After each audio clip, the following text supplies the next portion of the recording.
Olá! Em uma das parábolas de Jesus, mais especificamente na parábola das 10 virgens, é apresentada essa história, Jesus conta essa história e dá-nos a entender que a sua igreja é representada pelas noivas ou as virgens. E a pergunta que chegou para a gente é, por que Jesus não comparou a sua igreja ao noivo, e sim às virgens, sendo que nas 10 virgens, 5, nas 10 virgens, 5 eram débeis. E Jesus faz a comparação de que elas é o povo de Deus ou a igreja de Deus, os cristãos. Por que Jesus apresenta a noiva como as virgens? A noiva, que na Bíblia é representada como a igreja, por que ele faz essa comparação nessa parábola, sendo as virgens?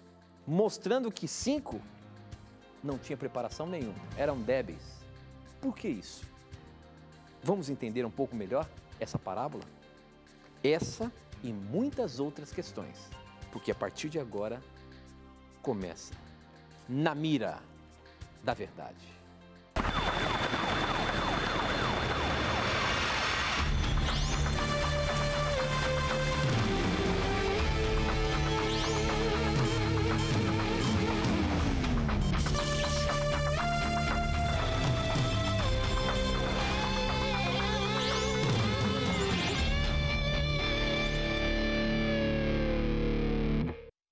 Olá, seja muito bem-vindo. Estamos começando mais um programa Na Mira da Verdade. É um prazer muito grande estar mais uma vez na sua companhia para juntos estudarmos a Palavra de Deus. E a partir de agora já estamos conectados com o Brasil e o mundo através das ondas do rádio, da internet e da TV Novo Tempo, espalhada pelo nosso país. Muito, muito obrigado pelo carinho da sua audiência. Você que já está aí logo no início do programa, já está esperando o programa acontecer.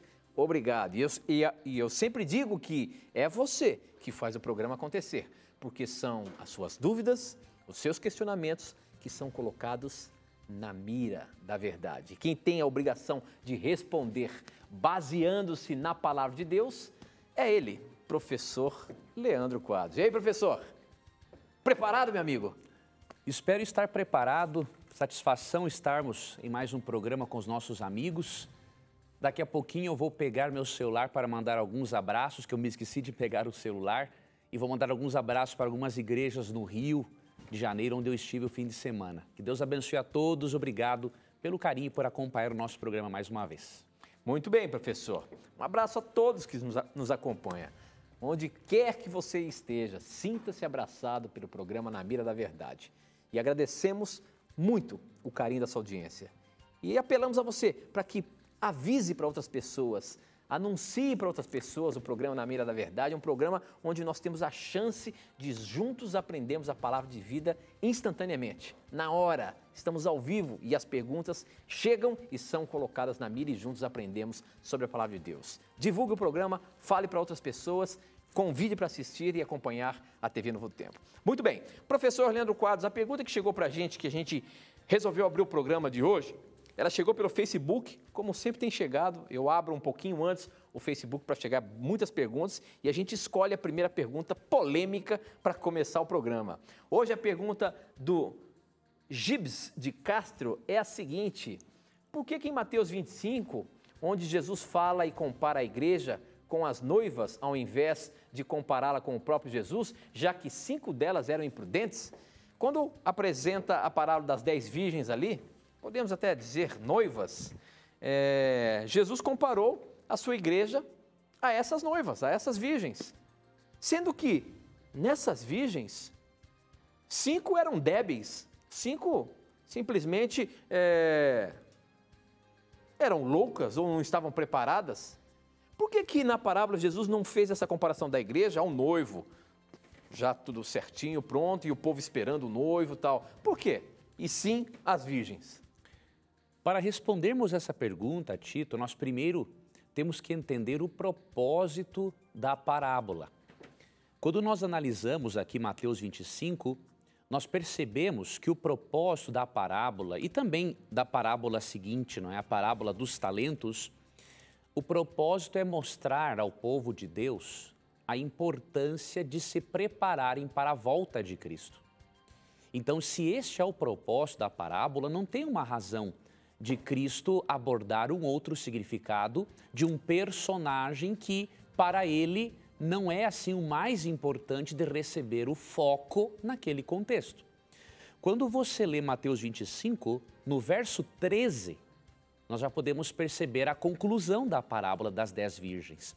Depois que ele menciona a parábola, nós vamos comentar um pouquinho sobre ela, no verso 13 é dito: vigiai, pois, porque não sabeis o dia nem a hora, ou seja, da volta de Cristo. Então, qual é o foco da parábola? Despertar as pessoas para a realidade de que elas precisam estar preparadas para a volta de Cristo. Então, tendo esse o foco, ele não quis enfatizar o noivo, ele quis enfatizar sim o preparo para encontrar o noivo. E quando lemos a parábola, nós percebemos aqui algumas coisas bem interessantes, né? Primeiro, Cristo menciona 10 virgens que tomaram suas lâmpadas e saíram para encontrar-se com o noivo. Era o costume, não é, no Oriente, elas ficavam próximas à casa da noiva e esperavam vir o noivo, que iria, obviamente, pegar a noiva e seguirem o cortejo nupcial, e elas iriam atrás. E essas lâmpadas aqui eram, possivelmente, era uma espécie de... eram lamparinazinhas feitas de barro, tinha óleo, né, um pavio solto ali dentro para ficar aceso e possivelmente segurava-se aquilo com varas, né? E aí quando nós vamos à palavra de Deus, por exemplo, no Salmo 119, verso 105, ali diz o seguinte, que lâmpada para os meus pés é a tua palavra e luz para os meus caminhos. A lâmpada é um símbolo da palavra de Deus. Aqui menciona-se que as 10 virgens tinham um apego à palavra de Deus, né? Outro detalhe, 5 delas eram prudentes e 5 imprudentes. 5 eram imprudentes porque elas não tinham azeite suficiente para manter as lamparinas acesas. 5 eram prudentes porque tinham o azeite suficiente.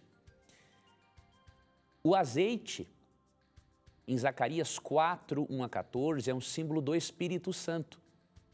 Então percebemos que aqui parte dos filhos de Deus tinha o Espírito Santo como parte do seu preparo para a volta de Cristo e outros não tinham. Veja a advertência de Cristo mostrando exatamente a realidade do mundo cristão hoje. Todas as pessoas dizem ter a palavra de Deus, que é uma lâmpada para iluminar os nossos caminhos, mas nem todos a seguem de verdade. Muitos acham que têm o Espírito Santo, mas não o têm. O Evangelho não se tornou uma realidade na vida deles, apenas algo teórico. E no verso 5 fala, e tardando o noivo foram tomadas de sono e adormeceram. Mas à meia-noite ouviu-se um grito, eis o noivo, saiu ao seu encontro. Ou seja, ele vem repentinamente. Só que no verso 7 fala que elas se levantaram, as virgens, prepararam as suas lâmpadas e as nécias pediram às prudentes que emprestassem um pouco de azeite para elas. E as prudentes não poderiam emprestar, porque senão ia faltar para elas. Mostrando o que para nós? O Espírito Santo é intransferível. Você não pode transferir a medida do Espírito Santo que você tem para outra pessoa e vice-versa. O Espírito Santo deve ser buscado individualmente para cada pessoa. E aí depois que mencionam-se essas virgens imprudentes, saindo para comprar e retornando, elas chegaram atrasadas para as bodas. Ou seja, a porta já havia se fechado. E aí elas pediram, né, as virgens imprudentes, né, pediram para o Senhor, para o noivo, abrir a porta para elas fazerem parte da festa. E aí no verso 12, em verdade vos digo que não vos conheço. E aí no verso 13 ele finaliza, vigiai, pois, porque não sabeis o dia nem a hora. Cristo está dizendo para todo cristão que devemos ser como as virgens prudentes. que tinham azeite suficiente para iluminar suas lamparinas, para poder aguardar a chegada do noivo, que é repentina, à meia-noite, ou seja, numa hora que ninguém espera. E se nós não vigiarmos, e se formos como as virgens imprudentes que não tinham azeite, ou seja, não tinham o Espírito Santo como parte de suas vidas para o preparo para a segunda vinda de Cristo, ficaremos de fora do reino dos céus. Então, este é o propósito da parábola, despertar em cada um de nós o desejo de nos prepararmos cada vez mais para a volta de Cristo e não sermos o quê? Virgens adormecidas, acham que o noivo está tardando e aí passamos, diríamos assim, a dormir, a viver de qualquer jeito, como se Cristo nunca fosse voltar. É uma das parábolas mais importantes para o povo de Deus nesses momentos finais da história. Muito bem, professor. Bem, o nosso programa está apenas começando e você pode participar dele mandando as suas dúvidas, as suas perguntas, para juntos estudarmos a palavra dele.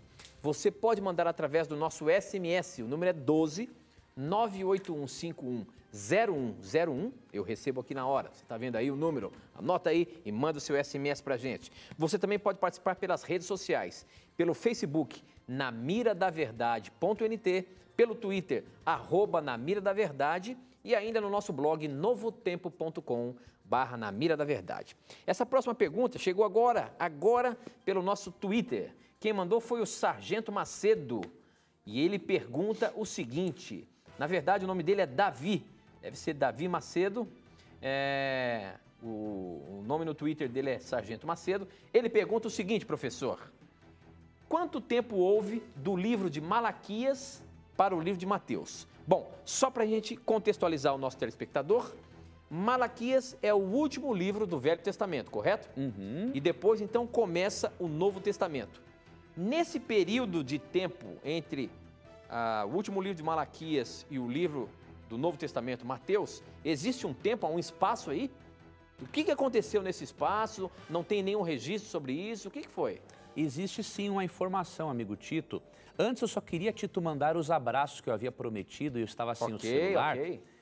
Eu havia prometido alguns abraços, primeiro para a Sandra, o Paulo, o Derek, não é? Toda a família querida, não é? Que nos recebeu tão bem. Muito obrigado, amigos, pelo carinho de vocês, viu? Para o Douglas, que Deus te abençoe, meu jovem. E um abraço para toda a igreja de Freguesia, no Rio de Janeiro, do pastor Haroldo e Miriam, né? Obrigado pelo carinho, meus irmãos, como nos receberam. Um abraço para toda a igreja de Padre Miguel, Jardim Guanabara, Caxias, e para o pessoal de Senador Camará. Obrigado pelo carinho com o qual todos vocês nos receberam aí. E um abraço também para os amigos, os irmãos da Sandra, né? As cunhadas, pessoal maravilhoso, que Deus continue cuidando de vocês, né? E que Cristo continue sendo aí uma realidade na vida de todos vocês. Bom, eu estava aqui pensando que já estivesse só iniciando o programa, eu tenho que responder a pergunta agora. Veja, o período entre Malaquias e Mateus é chamado pelos estudiosos de período intertestamentário, ou seja, é um período entre os dois testamentos. O período é aproximadamente de 400 anos. Até Malaquias, o povo de Deus, amigo telespectador e ouvinte, foi tão rebelde, rejeitou tanto a mensagem profética, que Deus ficou cerca de 400 anos em silêncio, no seguinte sentido, de não suscitar um novo profeta para repreender o seu povo. Tanto que eles rejeitaram. Essa rejeição é uma advertência a todos nós. Muitas vezes ouvimos a voz dos profetas bíblicos ou de um profeta não bíblico que Deus pode enviar para testemunhar das Escrituras e acabamos rejeitando. E a Bíblia menciona que um dos motivos do cativeiro do povo de Deus e deste silêncio de mais ou menos 400 anos da parte de Deus foi a rebeldia, foi a obstinação. E em 2 Crônicas 33, versos, a partir aqui do verso 15, diz assim, Segundo Crônicas 36:15, o Senhor Deus de seus pais, começando de madrugada, falou-lhes por intermédio dos seus mensageiros, porque se compadecera do seu povo e da sua morada. Os mensageiros eram os profetas. Eles, porém, zombavam dos mensageiros, desprezavam as palavras de Deus e mofavam dos seus profetas. Até que subiu a ira do Senhor contra o seu povo e não houve remédio algum. Então essa é uma advertência para nós. Se negarmos ouvir a voz de Deus, Deus, obviamente, como um cavalheiro, não vai comunicar-se mais conosco por meio do dom profético. Muito bem, professor. A próxima pergunta, já abri o texto bíblico aqui para a gente contextualizar você, telespectador. A pergunta chegou pelo SMS, quem mandou foi o Deuclides, de Novo Hamburgo, Rio Grande do Sul, e ele pergunta o seguinte: como entender, professor, Romanos 7, dos versos 7 ao 25? Como lidamos com essa vontade maligna que nos atormenta? Aqui, Romanos 7, de 7 a 25, fala sobre a lei do pecado, fala sobre a luta interior. Tudo o que nós passamos e sofremos, aquilo que a gente não quer fazer, aquilo que a gente acaba fazendo. Paulo diz isso a partir do verso 14. Sabemos que a lei é divina, mas eu sou humano e fraco e fui vendido ao pecado para ser seu escravo. Eu não entendo o que faço, pois não faço o que gostaria de fazer. Pelo contrário, faço justamente aquilo que odeio. Se faço o que não quero, isso prova que reconheço que a lei diz o que é certo. Isso me mostra que, de fato, já não sou eu quem faz isso, mas o pecado que vive dentro de mim. Como entender essa natureza maligna que nós, seres humanos, temos? Às vezes a gente sabe, a gente está aprendendo aqui as verdades bíblicas, mas a gente não quer fazer. Por que nós temos essa natureza, professor?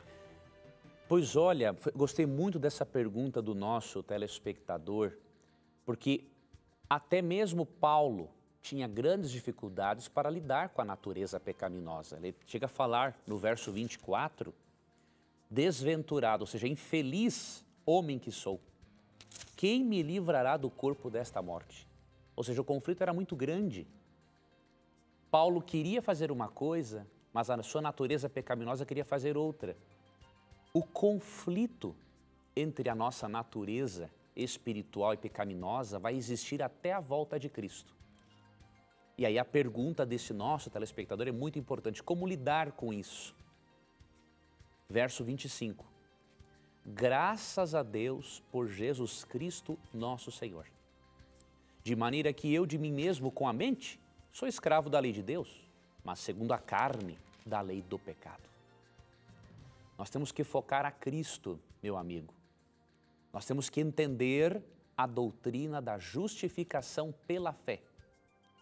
Quanto mais você entende a doutrina da justificação pela fé e compreende o amor de Cristo por você, compreende que por meio da fé você se apropria da justiça e pureza de Cristo, aí você obtém força e motivação vindas do Espírito Santo para você continuar lutando contra a natureza pecaminosa. E aqui no capítulo 8, verso 1, diz assim: agora, pois, já nenhuma condenação há para os que estão em Cristo Jesus. Se você permanecer em Cristo, lutando contra a natureza pecaminosa, pode ter certeza, mesmo que você tenha derrotas, porque nós somos pecadores e infelizmente não permanecemos sempre ligados a Jesus, as suas vitórias serão muito maiores que suas derrotas. E se você estiver em Cristo, nenhuma condenação haverá sobre você. E neste processo, o Espírito Santo vai transformando o caráter, vai implantando os princípios morais de Deus no interior do crente, de acordo com Hebreus 8:10.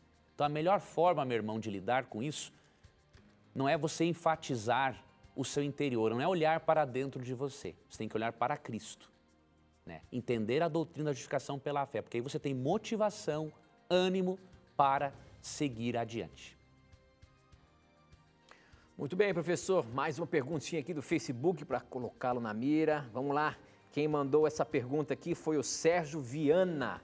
E a pergunta dele é a seguinte: sou adventista do sétimo dia e não creio na Trindade. Vejamos.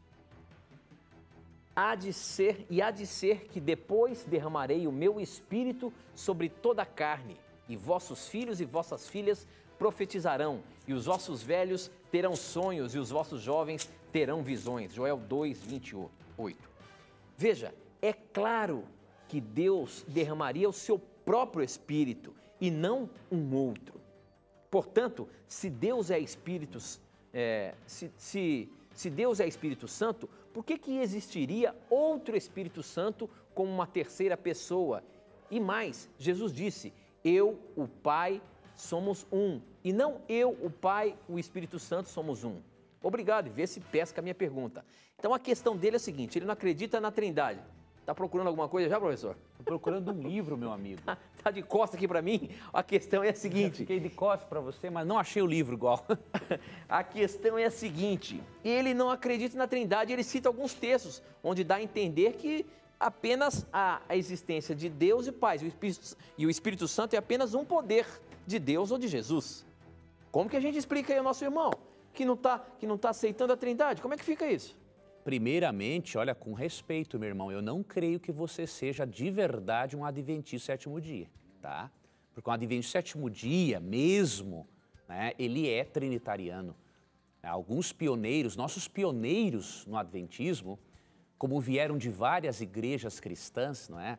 O adventismo foi formado pela reunião de metodistas, não é? Católicos, batistas, várias igrejas evangélicas, inclusive os conexionistas que não criam na Trindade. Então, lá nos primórdios, existirem essas diferentes opiniões sobre a Trindade, tudo bem, mas hoje é injustificável, tá? Então, no livro Nisto Cremos, a doutrina da Trindade é muito clara, no livro A Trindade, então, me desculpe, mas para mim você não é mesmo um adventista sétimo dia, tá? Você acha que é, mas você não é. Segundo ponto, se o fato de o Espírito Santo ser derramado indica que ele não é um ser pessoal, então Jesus também não é um ser pessoal. Você está partindo de uma argumentação, me desculpe mais uma vez, uma argumentação absurda. Por quê? Figuras de linguagem na Bíblia, expressões, não tiram necessariamente a pessoalidade ou a personalidade de Deus. Por exemplo, aqui tem um texto que eu quero ler para você, que se encontra em Isaías 53, verso 12. Falando do Messias, ou seja, de Jesus, o texto diz, por isso eu lhe darei muitos como a sua parte, e com os poderosos repartirá ele o despojo, porquanto derramou a sua alma na morte, foi contado com os transgressores, contudo levou sobre si o pecado de muitos, e pelos transgressores intercedeu. Aqui diz que o Messias derramaria a sua alma na morte. Então isso aqui tira a personalidade de Jesus, porque a alma de Jesus seria derramada na morte? Nada a ver. Em Romanos, por exemplo, capítulo 13, verso 4, diz, revesti-vos do Senhor Jesus Cristo. Isso quer dizer que ele é uma roupa e eu não posso crer que ele é um ser pessoal? Então o fato de o Espírito Santo ser derramado em nada afeta a personalidade dele. Simplesmente uma forma bíblica de dizer que ele vai ser dado de forma abundante. Outro detalhe, meu irmão, como que você vai dizer que o Espírito Santo é um Espírito de Deus? João 4, 23 e 24 diz que Deus é Espírito, ou seja, Deus não tem um Espírito, ele é Espírito. Se o Espírito Santo é um Espírito, é algo que emana de Deus, como você explica que de um Espírito, Deus é Espírito, como que de um Espírito sai outro Espírito? Absurdo. Então você não estudou a doutrina corretamente. Você deveria conhecer melhor a literatura da sua própria igreja. Leia o livro Nisto Cremos, leia o livro A Trindade, um livro escrito por 3 teólogos, não é? E você vai perceber claramente a doutrina trinitariana, que a doutrina trinitariana é bíblica, né? E eu sou muito franco em dizer, meu irmão, desculpe a franqueza, eu sou muito franco, eu não sou de enrolar ninguém. Você não pode continuar se considerando um adventista sétimo dia sem crer na Trindade. Então é muito mais sincero você ir para o salão do reino e virar testemunha de Jeová do que ficar na Igreja Adventista do Sétimo Dia, malhando a doutrina da Trindade, sendo que somos essencialmente trinitarianos. Nossos irmãos testemunhos de Jeová não creem na Trindade, não creem na divindade de Cristo absoluta, não creem na personalidade do Espírito. É muito mais sincero virar testemunha de Jeová, na minha opinião. Ok, professor, muito bem. Bom, mas eu queria aproveitar para você, se você tem alguma dúvida bíblica, se você tem exatamente uma dúvida sobre o Espírito Santo, nós temos um curso bíblico que nós oferecemos para você gratuitamente. Você pode aprender mais da palavra de Deus com um guia de estudos para você tirar as suas dúvidas. Talvez isso seja uma dúvida, talvez isso você não tenha o conhecimento realmente de como ver na Bíblia a Trindade sendo apresentada de forma clara. Nós temos um curso bíblico que é esse que nós oferecemos aqui no programa toda semana. Verdades para o tempo do fim.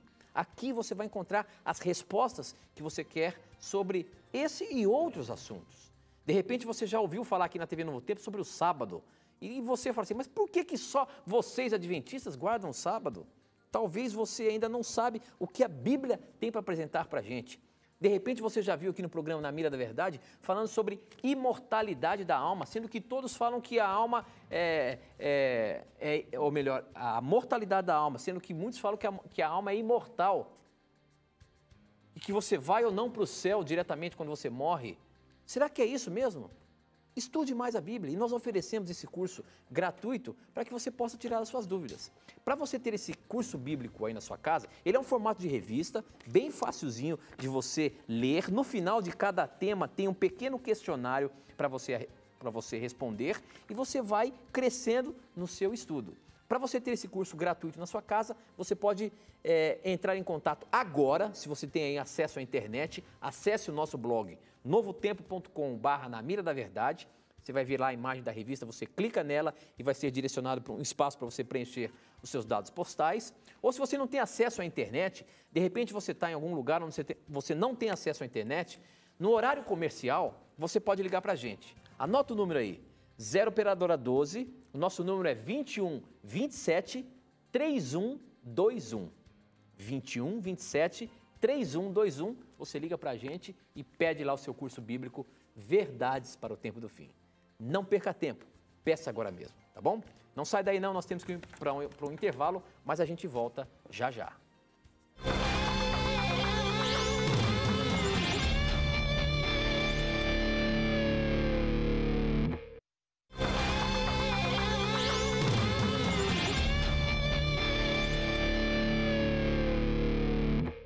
Já estamos de volta, são 9 horas e 34 minutos, estamos ao vivo aqui pela TV Novo Tempo, esse é o programa Na Mira da Verdade. E agora, logo no começo do segundo bloco, nós temos a oportunidade de colocar a resposta que foi apresentada aí no Bom Debate da quarta, no último programa.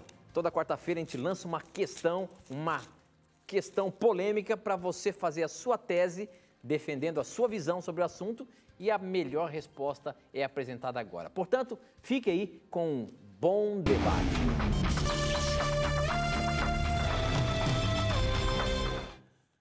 Recebi muitas respostas interessantes ao questionamento que eu fiz. Eu fiz o seguinte questionamento: se Deus dá um dom de línguas angélica para os seres humanos, por que os próprios anjos, quando se comunicavam com seres humanos, não falavam em línguas angélicas, ou seja, falavam numa linguagem compreensível aos seres humanos? Eu lancei esse questionamento no último programa sobre o Bom Debate e recebemos várias respostas. E uma que eu gostei muito, lógico, gostei de todas, mas a que eu achei mais embasada para contra-argumentar foi a do nosso querido irmão Giovanni Aragão, de Salvador, Bahia. Ele é da Igreja Assembleia de Deus. Muito obrigado, meu irmão, porque você, mesmo discordando da nossa argumentação, você o fez com muito respeito. Isso demonstra que você realmente é um cristão que busca de fato a Jesus. Né? Porque quando uma pessoa, como eu vejo muito na internet, quando uma pessoa não sabe discutir ideias e já vai para o lado pessoal, isso demonstra que ele conhece nada de Jesus Cristo. Porque quando Cristo atua numa pessoa que o conhece, Cristo transforma a pessoa. Então, parabéns, meu irmão, pela educação como você aqui se apresentou. Agora, qual é a argumentação do nosso irmão Giovanni Aragão? Entre muitas coisas, obviamente, que ele mencionou aqui em 1,5 página, mais ou menos, eu destaquei algumas. Ele destacou que em 1 Coríntios 13:1, as línguas podem ser humanas ou angelicais. E ele disse também uma coisa aqui interessante, que 1 Coríntios 14:2 apresenta a possibilidade de que esse dom seja usado também para edificação espiritual. Eu vou mencionar, obviamente, 2 aspectos apenas do e-mail dele, para mostrar que não é bem assim, querido irmão. Primeiro, em 1 Coríntios 13, verso 1, Paulo não está dizendo que nós podemos ter um dom de línguas angelical e outro de idiomas. Por quê? Quando você analisa o próprio contexto, você percebe que Paulo está simplesmente levantando uma hipótese. Ele não está fazendo uma afirmação. No verso 1, ainda que eu fale a línguas dos homens e dos anjos, se não tiver amor, serei como o bronze que soa ou como o símbolo que retine. Veja, aqui é uma hipótese. No verso 2, ainda que eu tenha o dom de profetizar e conheça todos os mistérios e toda a ciência, ou seja, Paulo não está afirmando que ele conhecia todos os mistérios ou toda a ciência, ele está levantando hipóteses aqui. Ainda que eu tenha tamanha fé a ponto de transportar montanhas, se não tiver amor, nada serei. Então veja, Paulo levanta uma série de hipóteses para defender o seu argumento maior no capítulo 13, de que o amor é o principal dos dons. Então você não deveria crer, irmão, na existência de línguas angelicais, sendo que Paulo só está levantando uma hipótese, ele não está fazendo uma afirmação. No texto grego do Novo Testamento, você não vê também o propósito de Paulo em fazer uma afirmação, mas só levantar uma hipótese. Outro aspecto importante, o irmão mencionou que no verso 2, menciona-se a possibilidade de o dom ser usado também para a edificação espiritual, a edificação pessoal do indivíduo. Porém, não é isso que a Bíblia ensina.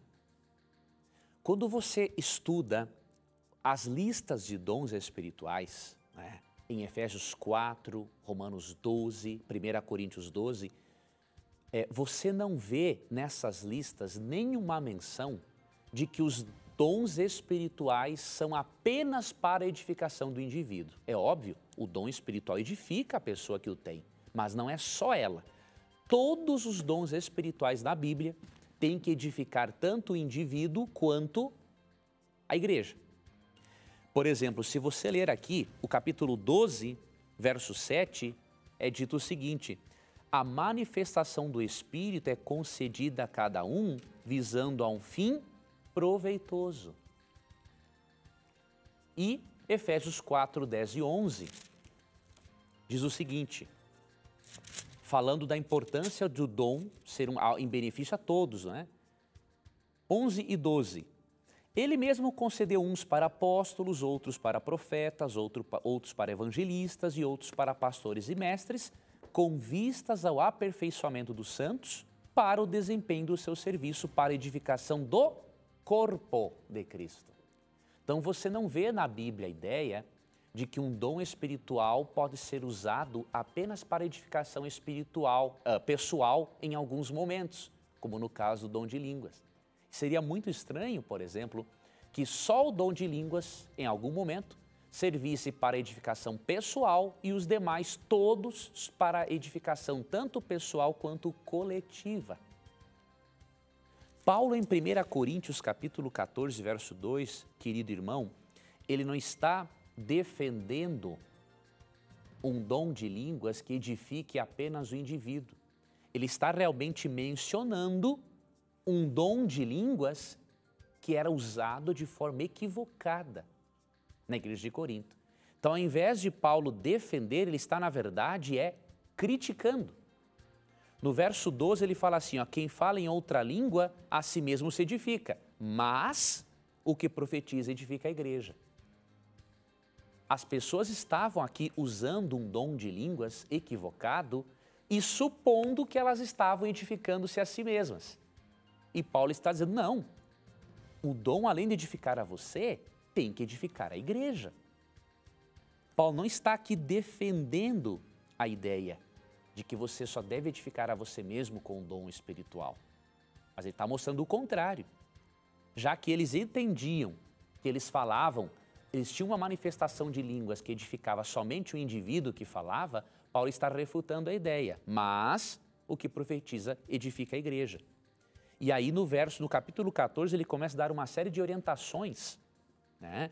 E no verso 6 ele até menciona, agora, porém, irmãos, se eu for ter convosco falando em outras línguas, em que vos aproveitarei? Se não vos falar por meio de revelação, ou de ciência, ou de profecia, ou de doutrina. Então, Paulo não está apoiando um dom apenas para edificação pessoal, mas ensinando que o dom tem que edificar tanto o indivíduo quanto a congregação como um todo. Tá bom? Então, queridos, não tem como defendermos à luz da Bíblia o dom de línguas angélicas. Se os próprios anjos, quando se comunicavam com o ser humano, falavam o idioma dos seres humanos, não há uma razão para Deus dar uma capacidade para mim, por exemplo, falar um dom de línguas angelical, sendo que eu não estou me comunicando com anjos, estou me comunicando com seres humanos. Tá, ok? Então, 1 Coríntios 13 levanta uma hipótese, não faz uma afirmação de que o ser humano pode falar línguas angelicais. Ok, professor, muito bem. Você já sabe, toda quarta-feira você tem o quadro Bom Debate. O professor lança uma questão e você tem 48 horas para apresentar a sua tese, aquilo que você acredita, baseando na pergunta que ele está fazendo. E depois, na segunda-feira, a gente apresenta a melhor resposta e ele tem a chance de dar a réplica do assunto, tá bom? Participe, Bom Debate, toda quarta-feira. Muito bem, próxima pergunta, professor, chegou pelo nosso blog. Quem mandou foi o Mauricélio. Ele é de Fortaleza, Ceará, e ele pergunta o seguinte. Antes ele fala, boa noite, Tito, professor Leandro Quadros. Gostaria, antes de fazer a pergunta, agradecer por este programa. Por meio dele, eu e a minha família estamos hoje fazendo parte desta grande família adventista. Meu irmão, que Deus lhe abençoe, obrigado pelo carinho que você tem pelo nosso programa, viu? E a pergunta dele, professor, é a seguinte. A minha dúvida é sobre a epístola aos Laodicenses, mencionada na epístola dos Colossenses, capítulo 4, verso 16. Se essa epístola fosse encontrada naqueles dias, ela entraria na Bíblia?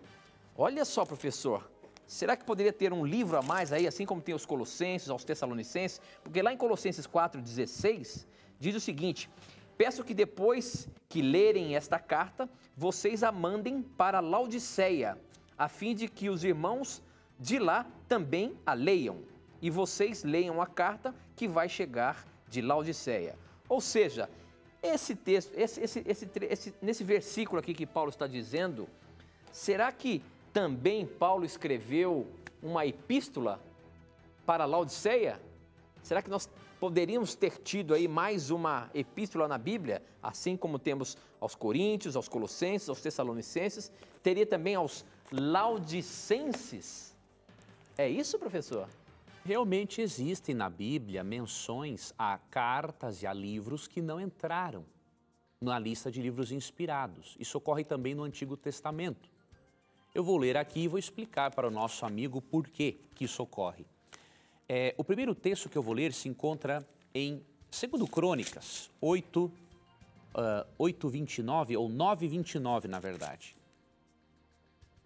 Diz assim, quanto aos mais atos de Salomão, tanto os primeiros como os últimos, porventura não estão escritos no livro da história de Natã, o profeta, e na profecia de Aías, o silonita, e nas visões de Ido, o vidente, acerca de Jeroboão, filho de Nebate? Então aqui são mencionados os escritos do profeta Aías e do profeta Ido. Porém, assim como a epístola de Paulo aos crentes de Laodiceia, esses livros aqui não se encontram na Bíblia. Por quê? A igreja cristã, falando agora em relação ao Novo Testamento, não percebeu que essa epístola aos crentes de Laodiceia fosse uma epístola, diríamos assim, universal, que tivessem conselhos que fossem aplicados a todos os crentes. A igreja cristã primitiva teve muito cuidado na seleção dos 27 livros. Então, mesmo que fosse encontrada esta epístola, nós não teríamos autoridade para agregar livros à Bíblia, porque a igreja cristã primitiva, inspirada e guiada pelo Espírito Santo, já selecionou os 27 livros para estarem no Novo Testamento. Então Deus deu mensagens para o seu povo, só que há mensagens que são muito específicas. São mensagens para culturas ou para indivíduos ou para populações, diríamos assim, grupos de pessoas muito específicos e que, na verdade, Deus não achou por bem incluir na palavra dele. Ok, professor. Muito bem. Essa pergunta nunca tinha chegado para a gente, né? Não Eu tinha nunca realmente. tinha ouvido falar de uma suposta carta de Paulo para os Laodicenses, né? Então, muito interessante. Muito bem. Muito a gente bom. está sempre aprendendo aqui e essas perguntas é muito boa. Eu agradeço a você por participar do programa, mandando as suas dúvidas para a gente. Uma outra questão interessante acaba de chegar aqui no nosso SMS. Quem mandou foi o José e ele diz o seguinte: estou aprendendo bastante do Espírito Santo através do programa. O dom de línguas, eu aprendi em Atos e Coríntios, que aquelas línguas se trata de idiomas. Então, como entender Isaías 33, 19? Este verso está relacionando com as línguas que se ouve nas igrejas pentecostais? Me responda, por favor. Vamos lá, então, ver o que está escrito em Isaías, no capítulo 33, verso 19. Eu estava procurando aqui, vi e achei o texto. Diz o seguinte: vocês nunca mais verão aqueles... Quando o trecho do livro aqui de Isaías, o tema desse trecho é esperança para o povo de Deus. E ele diz o seguinte, no verso 19: vocês nunca mais verão aquele povo orgulhoso, aquela gente que fala em língua estranha, uma língua difícil que ninguém entende. Essa língua estranha de Isaías está relacionado com o suposto dom de língua apresentado nos dias de hoje, professor? Não, não é correto nós pegarmos esse texto fora do seu contexto e dizermos que é uma referência ao dom de línguas atual, mesmo que ao dom de línguas equivocado, né? Porque não é esse o propósito, né? Quando nós lemos o contexto aqui, diz assim: já não verás aquele povo atrevido, povo de fala obscura, que não se pode entender, e de língua bárbara, ininteligível. Aqui está falando do povo pagão que iria invadir Jerusalém e eles, já que eram desobedientes e rebeldes a Deus e não queriam ouvir a palavra de Deus, eles iam ter que ficar submissos a este povo pagão que tinha um idioma que eles não entendiam. Então, nós não devemos usar esse texto para se referir a outro assunto, porque aqui é um contexto muito específico. Muito bem. Próxima pergunta, Facebook. As perguntas não param de chegar aqui, obrigado. Participe do programa, continue mandando suas perguntas. Essa pergunta aqui, quem mandou foi a Ésia Martini, e ela diz o seguinte: continuo insistindo na mesma pergunta. A pergunta dela é: José, o carpinteiro, era viúvo antes de casar com Maria, mãe de Jesus? Ouvi isso em uma pregação e até agora não consegui achar na Bíblia. Não foi com Maria que ele teve outros filhos? Por favor, me tire essa dúvida. Sou de Três Lagoas, Mato Grosso do Sul. A gente vê no relato bíblico que Jesus tinha outros irmãos. Agora, esses irmãos eram por parte de José ou Maria teve outros filhos? Entre os eruditos não há um consenso sobre o assunto. Muitos pensam que os irmãos de Jesus eram realmente filhos de Maria e outra parte pensa que, na verdade, eles eram filhos de José de um primeiro casamento. Você pode encontrar supostamente argumento para os dois lados na Bíblia. Agora, eu a princípio vejo mais argumento, eu posso mudar de opinião, né? Não sou, graças a Deus, não sou fixo em ideias, eu já mudei minhas ideias várias vezes. A princípio eu vejo mais fundamento na ideia de que realmente os irmãos de Jesus eram filhos apenas de José, de um primeiro casamento. E qual é o texto que mais me chama a atenção para esse fato? É João 19, verso 25 em diante, né? É óbvio, a Bíblia não fala diretamente, isso aqui é uma dedução, né?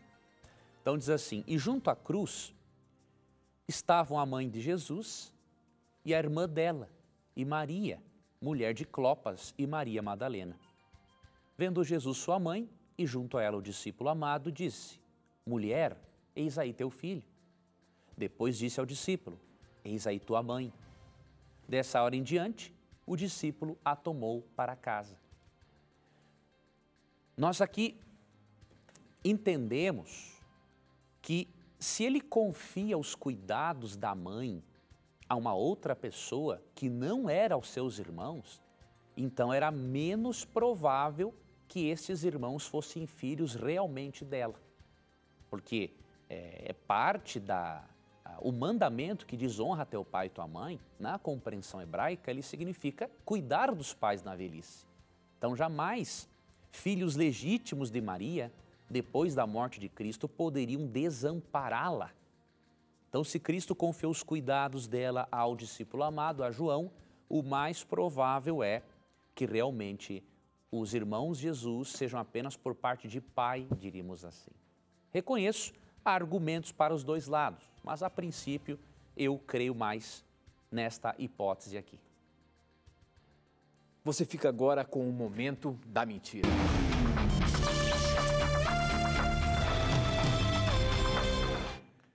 Semana passada eu me deparei com uma afirmação de uma classe de satanistas que diz que, na verdade, Lúcifer não era um ser mau, simplesmente ele foi mal compreendido. E que, na verdade, sendo ele mal compreendido, isso não significa necessariamente que ele era mau, simplesmente foi um filho mal compreendido. Eu posso garantir para você que, à luz da Bíblia, esta afirmação é uma grande mentira. Por quê? Aquele que dividiu a história em João 8,44, não afirmou que Lúcifer era simplesmente um filho mal compreendido. Você vê em João 8,44 algo muito direto. Jesus diz o seguinte: vós sois do diabo, que é o vosso pai, e quereis satisfazer-lhe os desejos. Ele foi homicida desde o princípio e jamais se firmou na verdade, porque nele não há verdade. Quando ele profere mentira, fala do que lhe é próprio, porque é mentiroso e pai da mentira. Veja, Cristo chama Satanás de pai da mentira e o chama de homicida, desde o princípio. Por quê? Sendo que o homicídio começa na mente, quando você alimenta ódio de alguém desnecessariamente, como Jesus falou em Mateus capítulo 5, né? Ele, por ter alimentado ódio de Deus e se rebelado contra Deus, ele foi considerado um homicida. Se ele pudesse destruir a Deus, ele destruiria.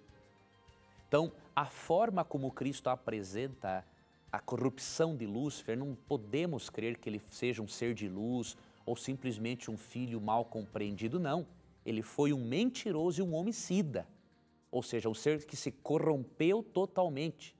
E por isso não podemos nos basearmos no significado simplesmente de Lúcifer como anjo de luz para pensarmos que ele é um ser bom em sua essência. Pelo contrário, a perversidade que existe no mundo, né, demonstra que a corrupção deste ser espiritual foi assim algo ao extremo e que muito mais do que infinitamente mais do que um filho mal compreendido, Jesus o considera assim, é um mentiroso e um homicida. Muito bem, professor. Próxima pergunta. O Romildo Donizete quer saber, professor Leandro Quadros, o que é viver na carne? Que a Bíblia fala, o viver na carne. O que é isso? Gálatas capítulo 5 responde essa pergunta. Gálatas capítulo 5, vamos ler versos 19 a 21. Viver na carne é praticar estas obras pecaminosas, que têm relação com a natureza carnal ou pecaminosa humana. Só um parêntese, quando a Bíblia fala em carne, ela não está falando que o corpo é essencialmente mau, isso é filosofia pagã. Tá ok?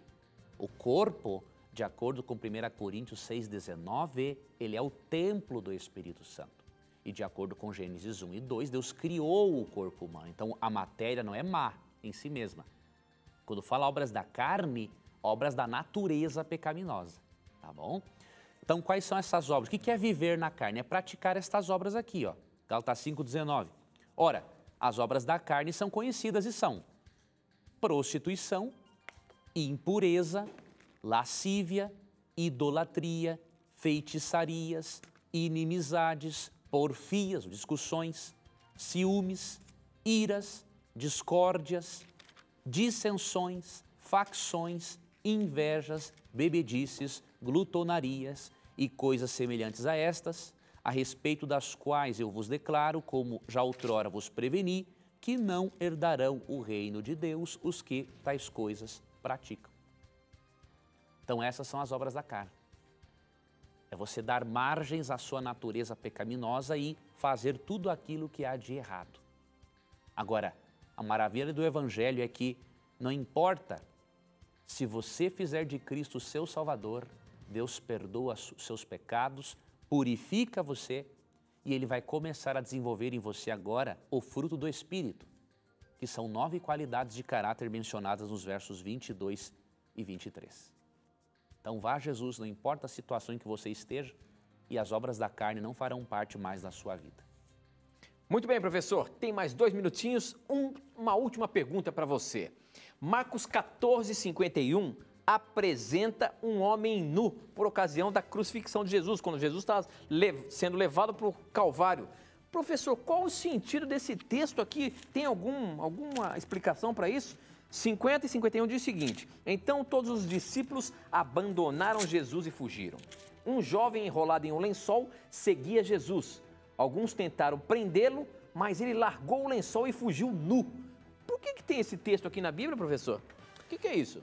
Na verdade, esse texto só tinha uma relevância realmente para o leitor original a quem Marcos escreveu, porque como só tem título este verso aqui, falando desse assunto, nós não temos informação nenhuma mais. Então a tradição cristã até pensa que este homem aqui poderia ser João Marcos, o próprio evangelista, mas não temos como provar isso. Então não temos, esse é um dos textos para os quais só saberemos o significado na eternidade mesmo, mas tinha uma relevância para o público a quem Marcos escreveu. Agora, para nós, aí, milênios depois, já não temos realmente como saber. Ok, professor. Com essa nós encerramos mais um Na Mira da Verdade e a gente se encontra quarta-feira.